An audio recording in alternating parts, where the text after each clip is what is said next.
Next, we've come to a very interesting segment of the panel, which is the future of food. We do have a live cooking demonstration that's going to be on stage, and this is about food technology innovation to meet consumers' demands. So, Renee will be moderating the next panel as well. So, just give us a few seconds while we put the stage together and invite the chef on board. I'm just going to introduce. So essentially, this is with speakers Kelvin Ng, and he's the Executive Vice President of Float Foods from Green Rebel Foods Singapore. So he's a business professional with over 25 years of experience working in a multinational blue chip company and a world-renowned think tanks. So Kevin has worked for many tech companies and startups, including agriculture as well as FMCG and non-profit organizations, including Green Monday and the Marine Stewardship Council.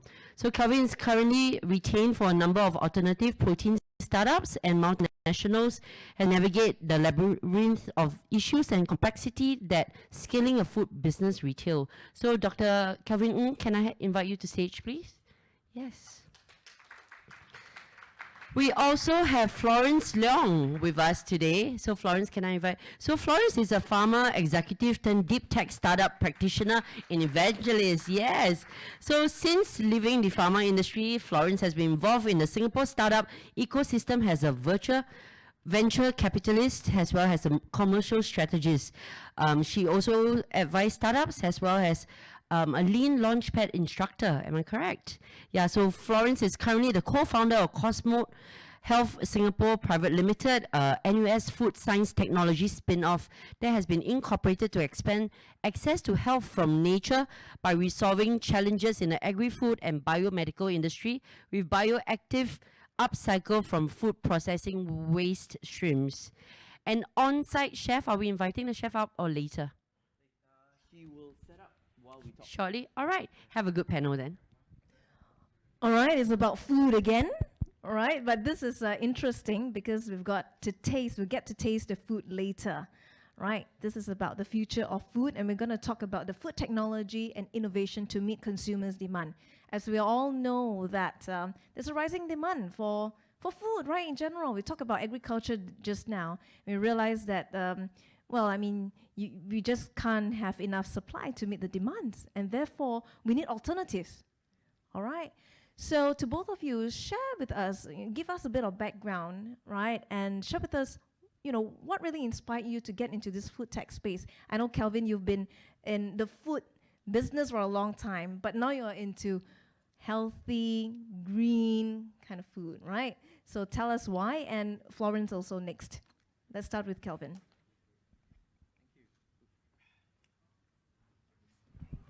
Thanks, Renee. A very good afternoon, everybody, and thank you to Hash Innovation Summit for having Float Foods here. A little bit about the company, Float Foods. It's a Singapore company, and so what you will be eating is actually made here in Singapore. Actually, we do have agriculture. One of the reasons why the company was founded, it was on the belief that food is thy medicine. So, you know, having the medical, the health tech folks before this helps a little bit because you are what you eat. And there's no better product than eggs because we consume one of the highest amount of eggs per capita in Singapore. And we import about 70% of all our eggs, and we do know that you know, when our neighbors decide overnight not to supply us any eggs, that causes quite a bit of a problem for us. We use eggs across all our cuisines. Doesn't matter what race or religion you have. Most religions eat eggs, and age group, whether you are young or old. Actually, I think for solids, most children eat eggs. One of the first experiences of solid food would be eggs. So we decided to work on eggs, and the company has actually, it's a startup. It's slightly over 2 years old, and in April of this year, we decided to launch in restaurants, in hotels, and so on. So, one of the differentiation factor of these eggs and the eggs that you would be trying together with the noodles is that it has no cholesterol. So this is a weird one. This is where the replacement is better than the original. Okay, it's very weird, right? So we've actually made the eggs better. Does it taste like egg first? That's a good question. So the truth is in your taste, right? So you will try it. The second thing to note that if you are allergic to eggs, and for those of us who are not, I'm quite sympathetic to mothers who can't feed eggs to their kids because eggs is in every product out there, so there's nothing the kid will be able to eat. So we want to solve that. It's about 5% of the population are allergic to eggs. So eggs are the third highest allergen behind nuts and dairy. The third reason is cholesterol. We have a lot of issues with our cholesterol in society in general, and obviously healthcare costs will go up if we don't address this, like sodium in our diet and sugar, right? So this is another way of how we can get people to moderate their diet, eat less high cholesterol, and in fact, we are developing products that would lower cholesterol by adding products into the eggs that would actually lower your cholesterol as a result of eating it as well. So not only can we eliminate cholesterol, we can help you lower it as well. So this is the beauty of eggs. I can deliver medicine through my eggs as well. So it is multi-purpose, but it's a talking point. It's eggs, and no pun intended. So we've cracked the egg on this. Yeah, So it's a functional food now. it's a functional food. All right, Florence, yourself. Hello. Yeah. So, as introduced, Cosmo Health is a deep tech company. So whilst you'll be tasting the wild noodle later, okay, please don't think that we are a noodle house. Essentially, what we can do is we apply our extraction technology to extract things from plants, of which one area is to extract the good stuff from food processing waste. So an example of food processing waste would be spent barley grains. How many of you have heard of spent barley grains? I think most of you would have heard of barley grains. So spent means it has been used before. Spent barley grains is a byproduct or a waste stream of beer or Milo production. So I just found out that Milo is made from barley when I joined this industry. Okay, and Singapore generates something like 75,000 tons of spent barley grains every year. Okay. It is actually full of protein and full of fiber. But just imagine, during the beer brewery process or the Milo making process, the starch has been taken out. So what is left behind is actually waste streams that are full of concentrated protein fiber. And who are benefiting from it now? The animals and the plants. And at the same time, if you look around us, everybody is talking about alternate proteins. Where are they getting their proteins from? They're extracting it from grains and beans and leaving behind the starch. So basically what we are trying to do now is really harnessing all these waste streams for human nutrition, essentially wresting it back from the animals for mankind. But why wild noodle? Wild noodle because, okay, my background is I started my career, okay, with the pharma industry. So I have launched, I think, almost all type of drugs, okay, including diabetic drugs. So we are all very familiar with the pain, okay, that diabetes patients goes through, right? In order to maintain and manage the blood sugar level, they have to trade off the pleasure of food. There are a lot of food which they can't eat. And in Asia, the problem is very, very huge because our staple diet is full of starch, rice, noodles. And that's also the reason why when after we upcycle the protein and fiber from the spent barley grains, we set ourselves the challenge that we do not want to go low. Because even if you go low, if you add a high indulgent sauce, high GI indulgent sauce, okay, you will still have a very high GI. So we say that, okay, we want to create a functional food that has zero glycemic response. But yet, it is a source of protein and fiber because most of the patients who have diabetes are of a certain age group. And we all know that, okay, there's a huge underconsumption of protein and fiber, causing problems like sarcopenia and constipation, etc. So that's how Wow Noodle was inspired. So by the way, Wow is spelled as W0W. It's zero starch, zero glycemic response. We're talking about 0.5 micromole increase in blood sugar at 30 minutes. And after that, it goes back to baseline. And it's a zero waste product. So that is our journey, and that's how we want to address the issue. I think the common link between Kevin, Floodfood, and ourselves is that we want to create food as medicine rather than having people consume medicine as food in future. So what are some of the opportunities that you see for food alternatives? So, you know, some people call it things like plant-based, protein-based, fermented food, you know.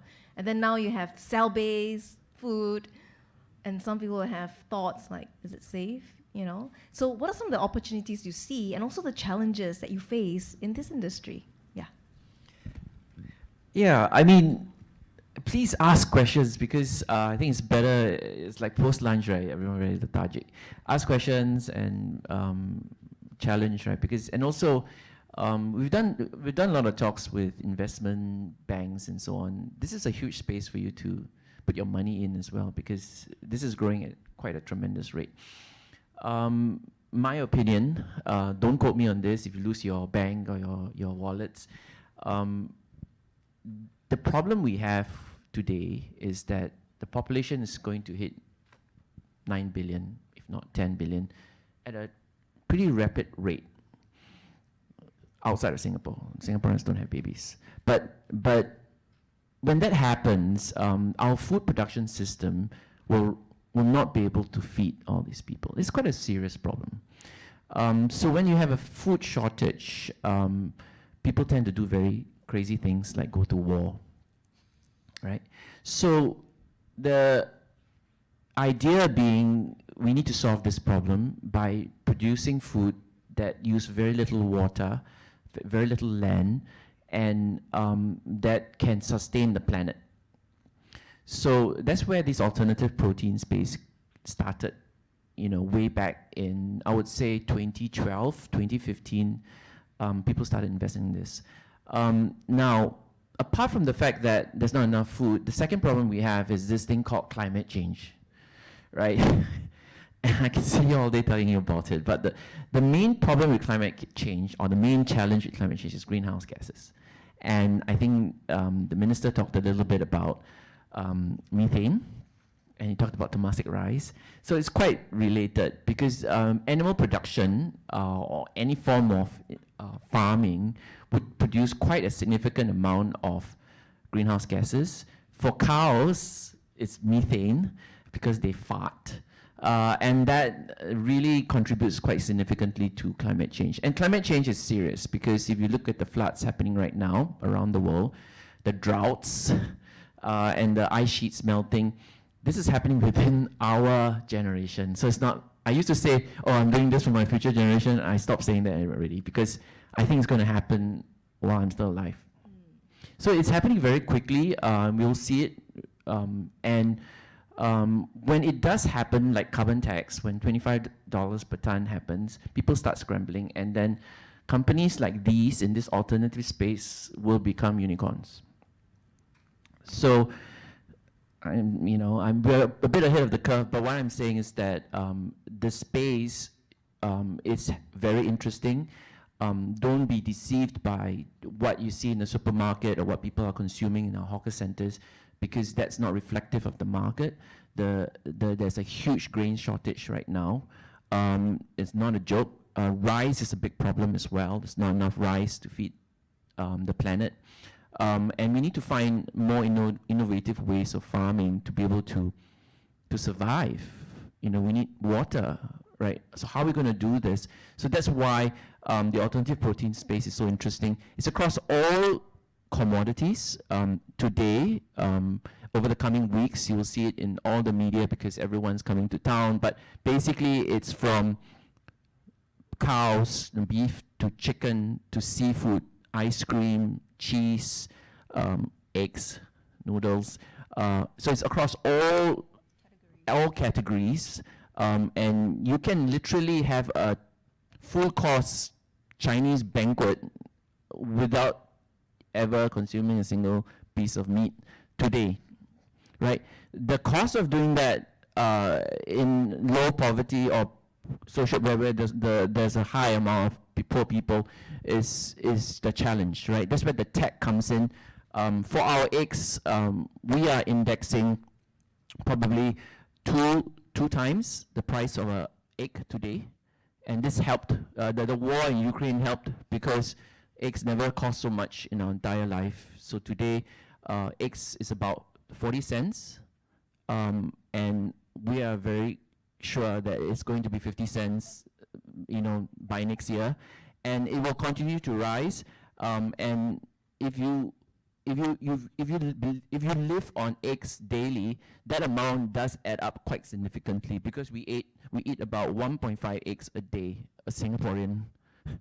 So that's okay. 50 cents may not sound a lot to you, but if you add it up 365 days, that amount, and if you have 4 or 5 of you in a family, that amount goes in it contributes quite a lot into your basket, your shopping basket, right?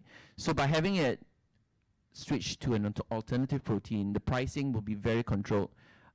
We just have to make sure that the grains that the eggs are made of are hedged and bought at large quantities, which we can manage because Singapore does very good with grain trading, and then we have eggs on tap.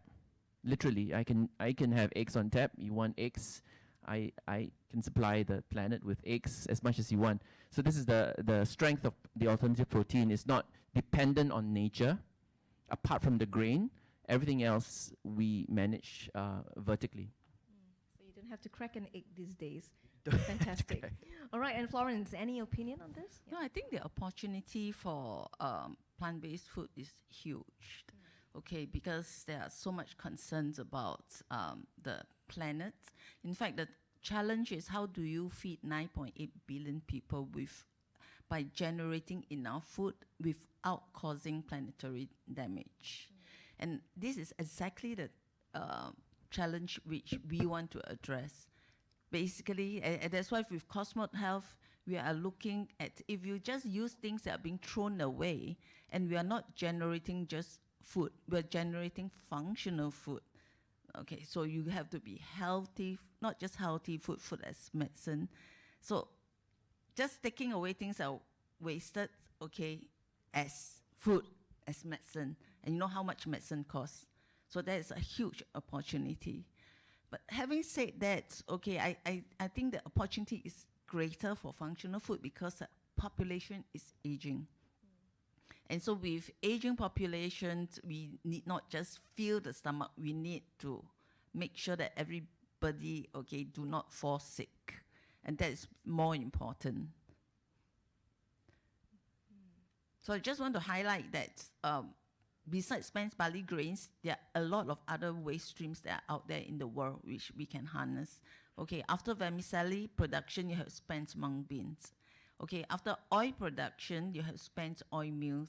And do we know that, okay, the protein level in spent oil meals, like peanut meals, for example, people who use peanut oil, after you take out the oil, we are talking about protein content of 50% or more.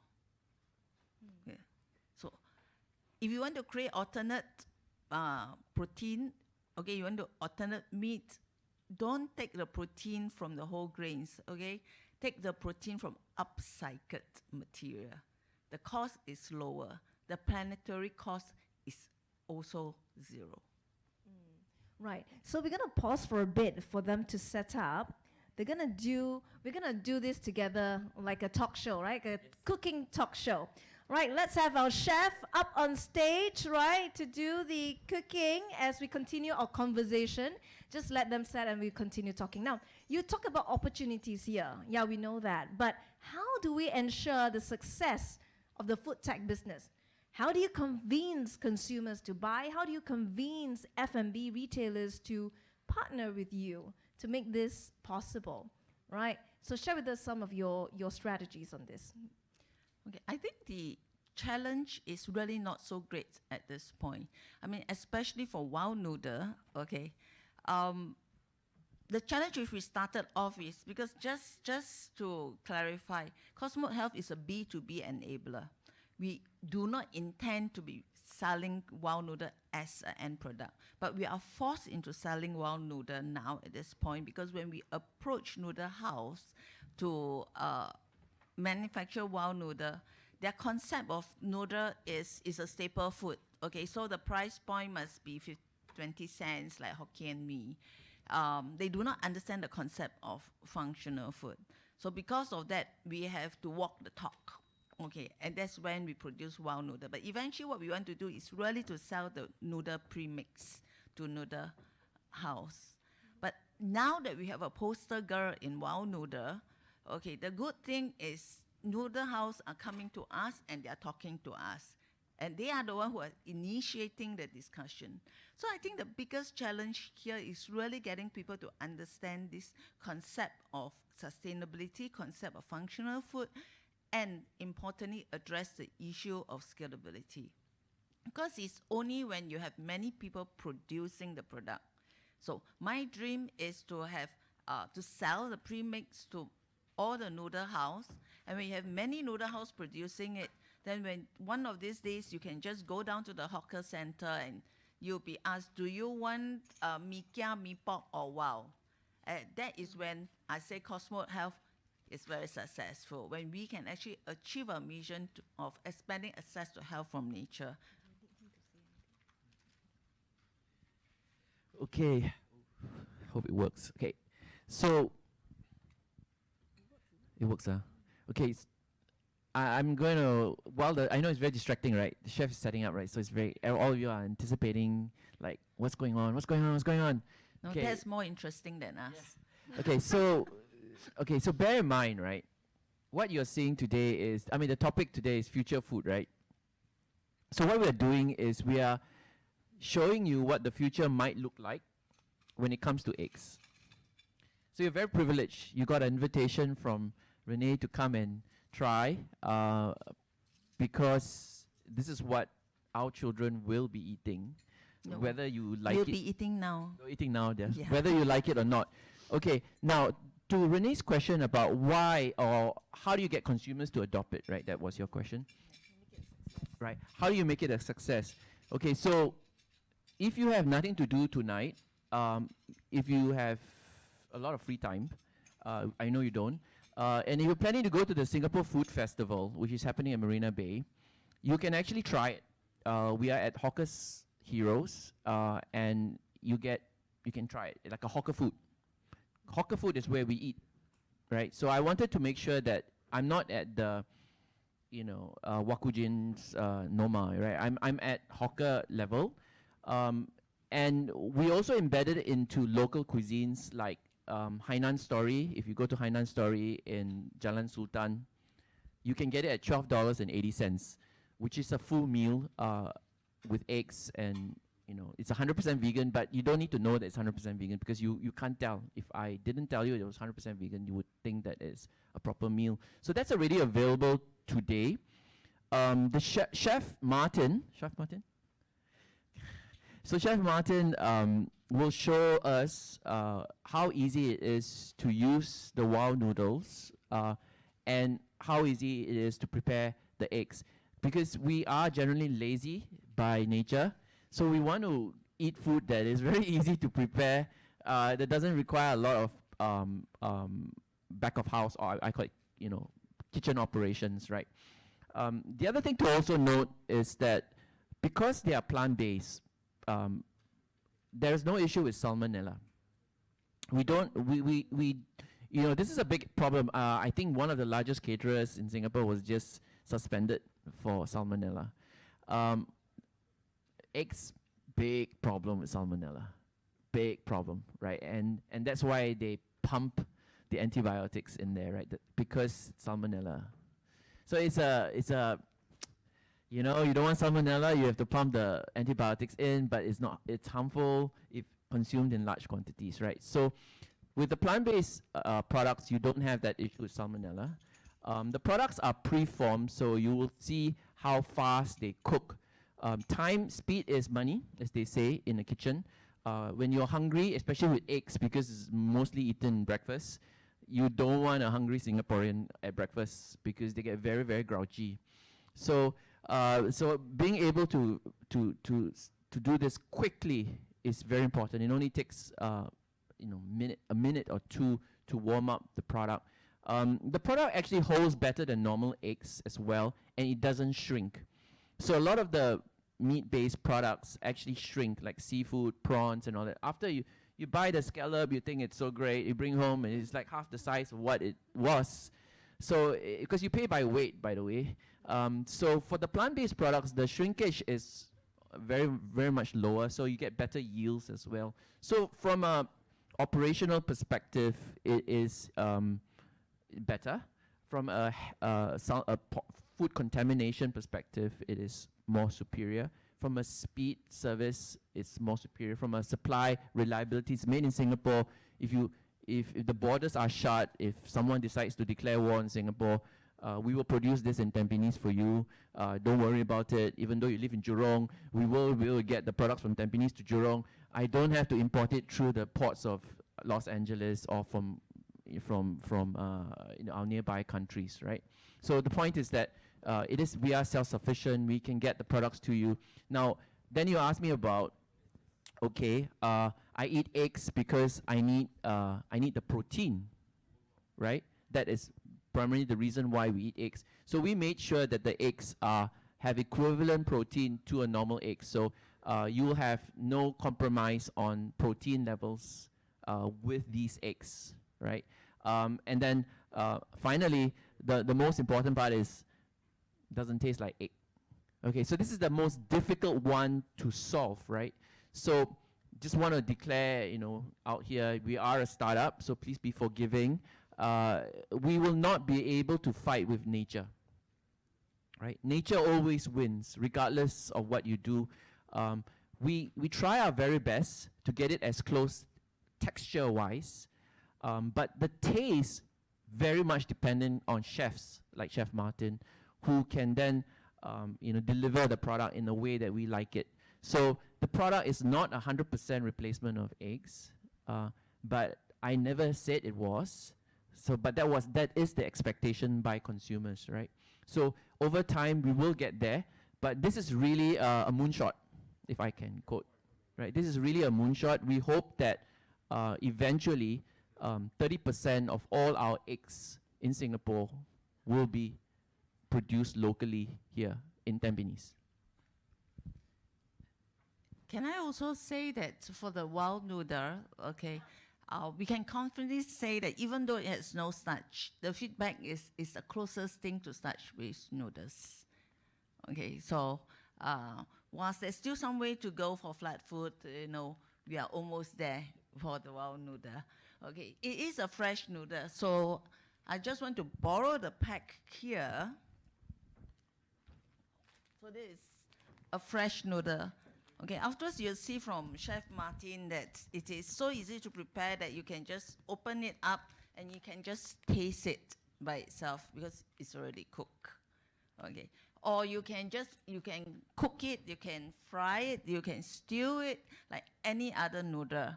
Okay, and the good thing is it absorbs the flavor, okay, of whatever you cook it in. So for those who have eaten konjac noodles before, okay, it has 0 GR2, okay, but it also has 0 nutrients. Whereas wild noodle has 0 glycemic response, but every serving gives you 4 grams of protein, 6.6 grams of fiber. And it does not turn soggy.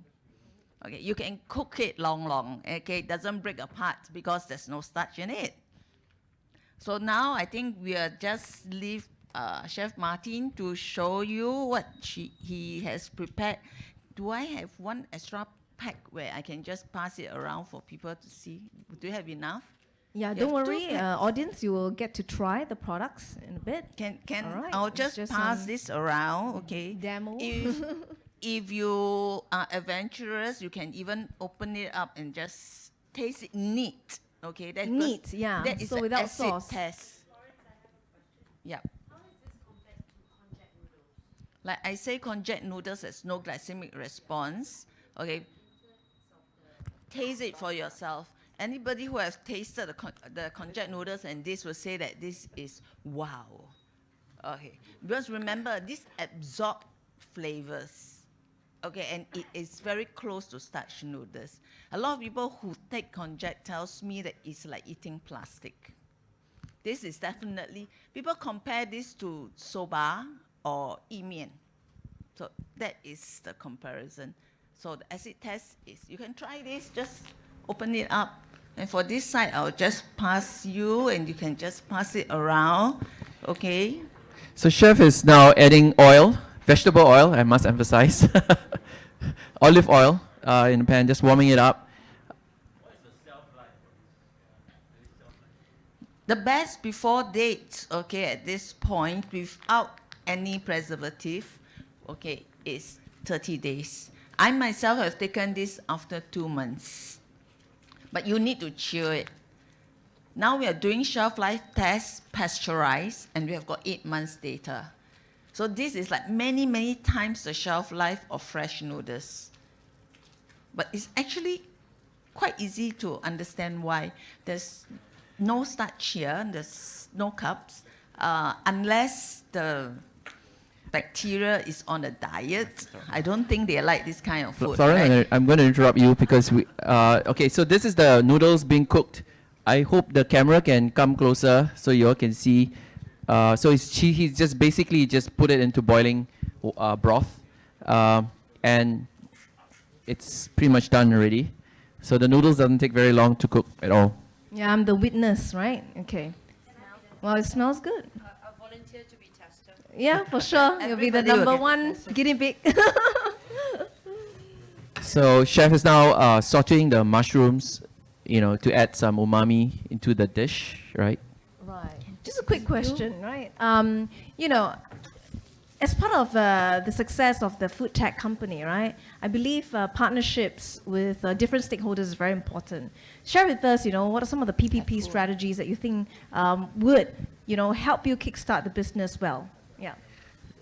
Absolutely. We belong to an ecosystem, so I'm very honored to work with Wow Noodles because I don't have noodles, I'm eggs, right? I'm really happy to also work with Ants because he has the meat alternative, right? So, but all this is wonderful, but without the consumer, we're not going to get anywhere. To be honest, end of the day, it's a supply and demand thing, right? So, if you don't buy the products, if you don't support the products, if you don't believe that this is up to your expectations, then all these businesses that we develop will move overseas where the markets are. So this is the challenge. So we're very fortunate in Singapore. The government is very, very supportive of what we do, and we get a lot of support from the government. This doesn't apply to places like Indonesia and Philippines where private companies have to fight for their own. So I think we are very lucky to be in Singapore because the Singapore government is very supportive. I think what's lacking here really is the consumer awareness and the shift to a more alternative protein diet. Not 100%, but at least 1 out of 7 days, if you could adopt a plant-based diet, I think that would be significant. At least for this, for the attendees of this seminar, if you guys go back and at least have one meal today that is plant-based, I think that helps and spread the word. What we want to do is we want to try and change lifestyles, right? So that takes time, takes a lot of money, and we don't have time, right? So we need to support each other, make eating plant-based products sexy and trendy, you know, and then you know, especially for young ladies who want to maintain their beautiful silhouette, right? So these products would probably play to that need, right? Yeah. Thank you, Kelvin. Like you said, these are wonderful products, but without the consumers, you wouldn't be getting anywhere. Can you guys smell this in the room? Can you guys start smelling? Wow, I can really smell the aromas, right? So yes, so that was really good takeaway. Let's try one baby steps at a time, right? One vegan meal a day, yes. In fact, we have customers, okay, consumer who consume one meal a day. You go to my website, you can see the testimony. After 3 months, okay, she reported that her triglyceride came down.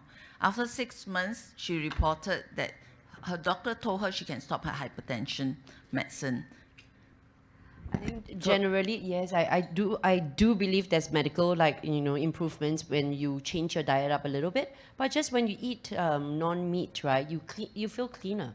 I think we've had many peers and many communities that shared that when we come together for health and wellness talks, they say eating non-meat, non-meat products, like meat alternatives, like you mentioned, essentially they feel more energetic. They feel like they are less lethargic after lunch. Like how today we had a bit of an activity that we needed to garner a after lunch audience, right? So perhaps the next summit, we should try to cater non-meat options. Yeah, food for thought. Put it in your survey form. So what chef has done so far, he's done all the condiments. He's put the beetroot on, and now as you see, okay, so this is the latest product. It's going to be launched at FHA on Monday. It's the Tomago Yaki. So Tomago is basically like a slightly sweet egg, and it comes like a block like this. So this is what the chefs will do. So they thaw it, so it's frozen. It's got a long shelf life. You thaw it in your chiller.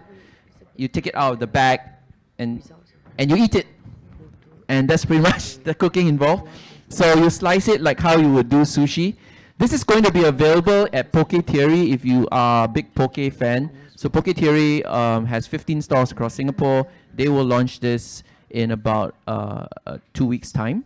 But this product will be available in most restaurants after September. So he just slices like how you would normally do. He's cutting it into cubes because it's a very small bowl. So the sweetness of the Tomago Yaki will balance out the saltiness of the broth that he's done. So it's quite a balanced meal. You can see you could do this in your sleep. I could probably blindfold you, and you could probably cook this without any culinary skills whatsoever. So we chose the easiest product for you to try at home. Again, you're eating the eggs for protein, right? So this egg has the equivalence of your normal egg and a shelf life of 1 year. Your egg, if you try to keep your egg for 1 year, I wouldn't recommend eating it because eggs typically only last for about a month in a fridge. There you go. There you go. Yeah. So this is 1 year shelf life. And if we do, like one day I would hope to see this product in our army ration pack because that would be cool. Yeah. 1 year? 1 year with a preservative? No preservatives. It's frozen. So the product is frozen. It's got no preservatives, no artificial flavoring. We're very open about the ingredients, so you can see that there are no E numbers, there's no MSG, no flavor enhancers, none of that. So it's as clean as it can get.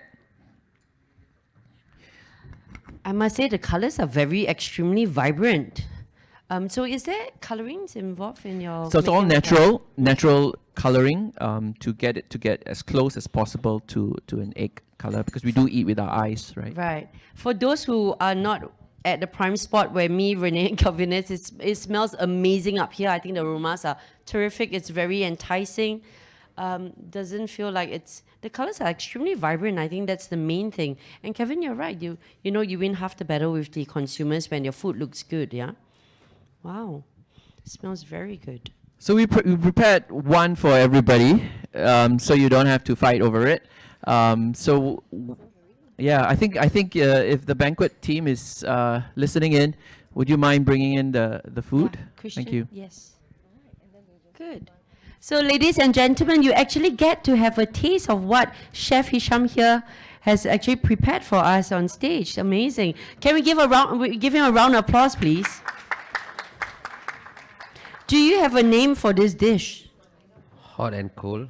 Hot and cold, okay. I thought you might say Fast and Furious. I was asking Chef Hisham at the back, can you give me one fun fact I can share with the audience? So he was thinking and he said he likes cars and he's a father of 2 kids.